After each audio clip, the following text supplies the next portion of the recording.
2 Chronicles 1. Solomon requests wisdom.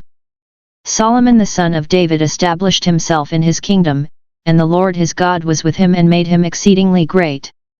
Solomon spoke to all Israel, to the commanders of thousands and of hundreds, to the judges, and to all the leaders in all Israel, the heads of fathers' houses. And Solomon, and all the assembly with him, went to the high place that was at Gibeon, for the tent of meeting of God, which Moses the servant of the Lord had made in the wilderness, was there. But David had brought up the ark of God from Kiriath-Jearim to the place that David had prepared for it, for he had pitched a tent for it in Jerusalem. Moreover, the bronze altar that Bezalel the son of Uri, son of Hur, had made, was there before the tabernacle of the Lord. And Solomon and the assembly sought the Lord. And Solomon went up there to the bronze altar before the Lord, which was at the tent of meeting, and offered 1,000 burnt offerings upon it. In that night God appeared to Solomon, and said to him, Ask what I shall give you. And Solomon said to God, Thou hast shown great and steadfast love to David my father, and hast made me king in his stead. O Lord God, let thy promise to David my father be now fulfilled, for thou hast made me king over a people as many as the dust of the earth. Give me now wisdom and knowledge to go out and come in before this people, for who can rule this thy people, that is so great? God answered Solomon, Because this was in your heart, and you have not asked possessions, wealth, honor, or the life of those who hate you, and have not even asked long life, but have asked wisdom and knowledge for yourself that you may rule my people over whom I have made you king. Wisdom and knowledge are granted to you. I will also give you riches, possessions, and honor, such as none of the kings had who were before you, and none after you shall have the like.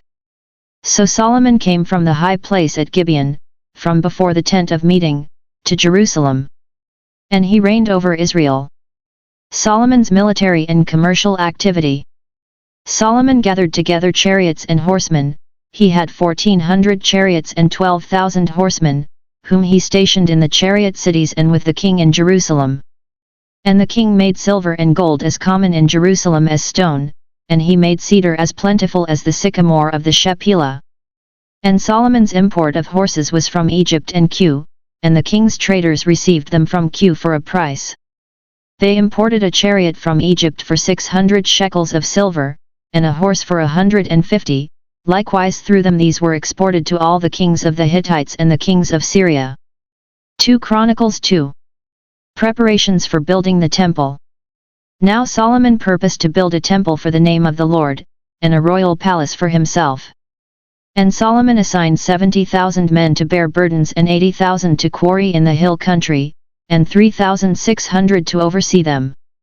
And Solomon sent word to Huram the king of Tyre, As you dealt with David my father and sent him cedar to build himself a house to dwell in, so deal with me. Behold, I am about to build a house for the name of the Lord my God and dedicate it to him for the burning of incense of sweet spices before him, and for the continual offering of the showbread, and for burnt offerings morning and evening, on the Sabbaths and the new moons and the appointed feasts of the Lord our God, as ordained forever for Israel. The house which I am to build will be great, for our God is greater than all gods. But who is able to build him a house, since heaven, even highest heaven, cannot contain him? Who am I to build a house for him, except as a place to burn incense before him? So now send me a man skilled to work in gold, silver, bronze, and iron, and in purple, crimson, and blue fabrics, trained also in engraving, to be with the skilled workers who are with me in Judah and Jerusalem, whom David my father provided. Send me also cedar, cypress, and algum timber from Lebanon, for I know that your servants know how to cut timber in Lebanon. And my servants will be with your servants, to prepare timber for me in abundance, for the house I am to build will be great and wonderful. I will give for your servants, the hewers who cut timber, 20,000 cores of crushed wheat, 20,000 cores of barley, 20,000 baths of wine, and 20,000 baths of oil. Then Huram the king of Tyre answered in a letter which he sent to Solomon, Because the Lord loves his people he has made you king over them. Huram also said, Blessed be the Lord God of Israel, who made heaven and earth, who has given King David a wise son, endued with discretion and understanding, who will build a temple for the Lord, and a royal palace for himself. Now I have sent a skilled man, endued with understanding, Huram-Abi, the son of a woman of the daughters of Dan, and his father was a man of Tyre. He is trained to work in gold, silver, bronze, iron, stone, and wood, and in purple, blue, and crimson fabrics and fine linen, and to do all sorts of engraving and execute any design that may be assigned him, with your craftsmen, the craftsmen of my lord, David your father. Now therefore the wheat and barley, oil, and wine, of which my lord has spoken, let him send to his servants, and we will cut whatever timber you need from Lebanon, and bring it to you in rafts by sea to Joppa, so that you may take it up to Jerusalem. Then Solomon took a census of all the aliens who were in the land of Israel, after the census of them which David his father had taken, and there were found 153,600. 70,000 of them he assigned to bear burdens, 80,000 to quarry in the hill country, and 3,600 as overseers to make the people work. 2 Chronicles 3. Solomon builds the temple. Then Solomon began to build the house of the Lord in Jerusalem on Mount Moriah, where the Lord had appeared to David his father, at the place that David had appointed, on the threshing floor of Ornan the Jebusite. He began to build in the 2nd month of the 4th year of his reign. These are Solomon's measurements for building the house of God. The length, in cubits of the old standard, was 60 cubits, and the breadth 20 cubits. The vestibule in front of the nave of the house was 20 cubits long, equal to the width of the house, and its height was 120 cubits. He overlaid it on the inside with pure gold. The nave he lined with cypress, and covered it with fine gold, and made palms and chains on it. He adorned the house with settings of precious stones. The gold was gold of Parvaim. So he lined the house with gold, its beams, its thresholds, its walls, and its doors, and he carved cherubim on the walls. And he made the most holy place. Its length, corresponding to the breadth of the house, was 20 cubits, and its breadth was 20 cubits. He overlaid it with 600 talents of fine gold. The weight of the nails was 1 shekel to 50 shekels of gold. And he overlaid the upper chambers with gold. In the most holy place he made 2 cherubim of wood and overlaid them with gold. The wings of the cherubim together extended 20 cubits, one wing of the one, of 5 cubits, touched the wall of the house, and its other wing, of 5 cubits, touched the wing of the other cherub, and of this cherub, one wing, of 5 cubits, touched the wall of the house, and the other wing, also of 5 cubits, was joined to the wing of the first cherub. The wings of these cherubim extended 20 cubits, the cherubim stood on their feet, facing the nave. And he made the veil of blue and purple and crimson fabrics and fine linen, and worked cherubim on it. In front of the house he made 2 pillars 35 cubits high, with a capital of 5 cubits on the top of each. He made chains like a necklace and put them on the tops of the pillars, and he made 100 pomegranates, and put them on the chains. He set up the pillars in front of the temple, one on the south, the other on the north, that on the south he called Jachin, and that on the north Boaz. 2 Chronicles 4. Furnishings of the temple. He made an altar of bronze, 20 cubits long, and 20 cubits wide, and 10 cubits high. Then he made the molten sea. It was round, 10 cubits from brim to brim, and 5 cubits high, and a line of 30 cubits measured its circumference. Under it were figures of gourds A4 30 cubits, compassing the sea round about. The gourds sea were in 2 rows, cast with it when it was cast. It stood upon 12 oxen, 3 facing north, 3 facing west, 3 facing south, and 3 facing east. The sea was set upon them, and all their hinder parts were inward.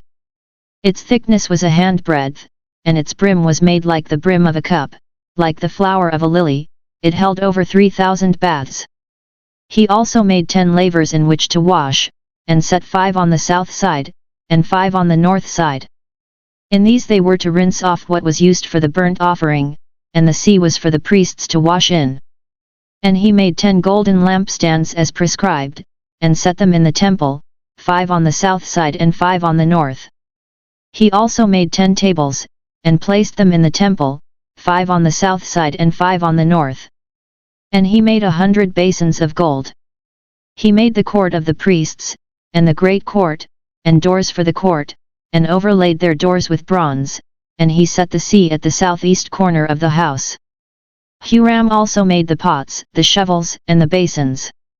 So Huram finished the work that he did for King Solomon on the house of God, the 2 pillars, the bowls, and the 2 capitals on the top of the pillars, and the 2 networks to cover the 2 bowls of the capitals that were on the top of the pillars, and the 400 pomegranates for the 2 networks, 2 rows of pomegranates for each network, to cover the 2 bowls of the capitals that were upon the pillars. He made the stands also, and the lavers upon the stands, and the 1 sea, and the 12 oxen underneath it. The pots, the shovels, the forks, and all the equipment for these Huram be made of burnished bronze for King Solomon for the house of the Lord. In the plain of the Jordan the king cast them, in the clay ground between Succos and Zerdah. Solomon made all these things in great quantities, so that the weight of the bronze was not ascertained. So Solomon made all the things that were in the house of God, the golden altar, the tables for the bread of the presence, the lampstands, and their lamps of pure gold to burn before the inner sanctuary, as prescribed, the flowers, the lamps, and the tongs, of purest gold, the snuffers, basins, dishes for incense, and fire pans, of pure gold, and the sockets of the temple, for the inner doors to the most holy place and for the doors of the nave of the temple were of gold. 2 Chronicles 5. Thus all the work that Solomon did for the house of the Lord was finished. And Solomon brought in the things which David his father had dedicated, and stored the silver, the gold, and all the vessels in the treasuries of the house of God. The ark brought into the temple. Then Solomon assembled the elders of Israel and all the heads of the tribes, the leaders of the fathers' houses of the people of Israel, in Jerusalem, to bring up the ark of the covenant of the Lord out of the city of David, which is Zion. And all the men of Israel assembled before the king at the feast which is in the 7th month. And all the elders of Israel came, and the Levites took up the ark. And they brought up the ark, the tent of meeting, and all the holy vessels that were in the tent, the priests and the Levites brought them up. And King Solomon and all the congregation of Israel, who had assembled before him, were before the ark, sacrificing so many sheep and oxen that they could not be counted or numbered. So the priests brought the ark of the covenant of the Lord to its place, in the inner sanctuary of the house, in the most holy place, underneath the wings of the cherubim. For the cherubim spread out their wings over the place of the ark, so that the cherubim made a covering above the ark and its poles. And the poles were so long that the ends of the poles were seen from the holy place before the inner sanctuary, but they could not be seen from outside, and they are there to this day. There was nothing in the ark except the 2 tables which Moses put there at Horeb, where the Lord made a covenant with the people of Israel, when they came out of Egypt. Now when the priests came out of the holy place, for all the priests who were present had sanctified themselves, without regard to their divisions, and all the Levitical singers, Asaph, Heman, and Jeduthun, their sons and kinsmen, arrayed in fine linen, with cymbals, harps, and lyres, stood east of the altar with 120 priests who were trumpeters, and it was the duty of the trumpeters and singers to make themselves heard in unison in praise and thanksgiving to the Lord, and when the song was raised, with trumpets, and cymbals and other musical instruments, in praise to the Lord. For he is good. For his steadfast love endures forever. The house of the Lord, was filled with a cloud, so that the priests could not stand to minister because of the cloud, for the glory of the Lord filled the house of God.